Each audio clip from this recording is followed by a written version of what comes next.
Mizoram Rural Bank mobile banking hi engtiangin nge an mana engtiangin nge registration nanti ti hi kan soidona ni ama saberin brancha ikalanga I account chu mobile banking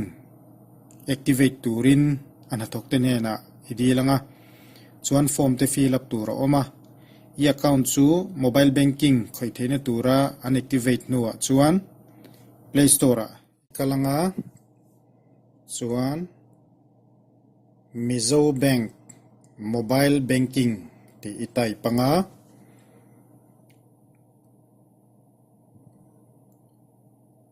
install nga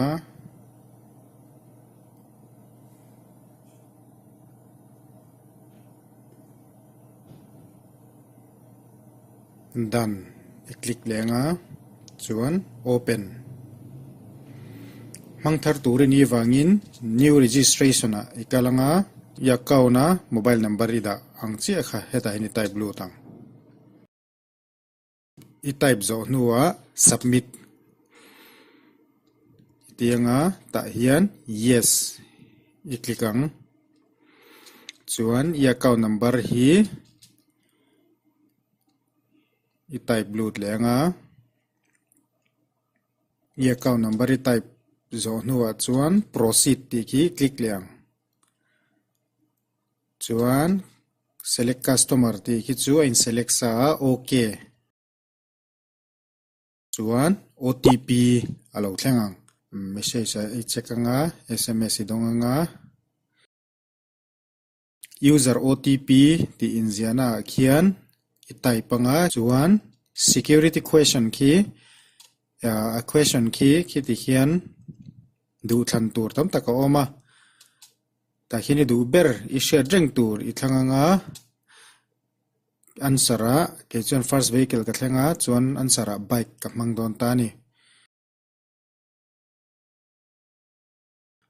set login pin ti lo om ta ni set login pin hi in login na tur ania chuan hoya khuan set transaction pin ti om boka kupo kan set dor ani set login pin a hian 1 2 3 4 lo mang taila chuan hnuai che hen kan confirm lenga 1 2 3 4 set transaction pin a khian set login pin nen khian ai nang lo tur ania ain an chuan akal tlang theilowa chu wangin 4321 in ale join kan mang le mayang 4321 hetai chuan I du pin pali digit li kha I mang the ani I thei ngil ngai to lo tur chuan proceed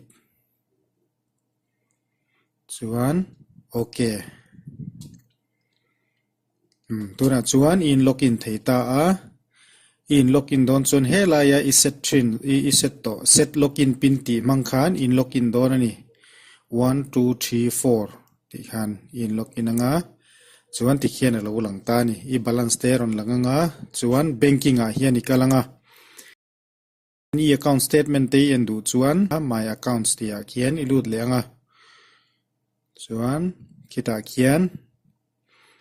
account details ti te oma mini statement ti te oma mini statement I click chuan le I account na poisa lut le chuak DR hi debit ti na ne CR hi credit ti na ne debit ti ki poisa I account atanga chuak lamania CR hi credit ti na ne I poisa I account na ron lut ti na ane ta ni chuan I back lenga chuan hela hian exit oma ta ki click mai dor ani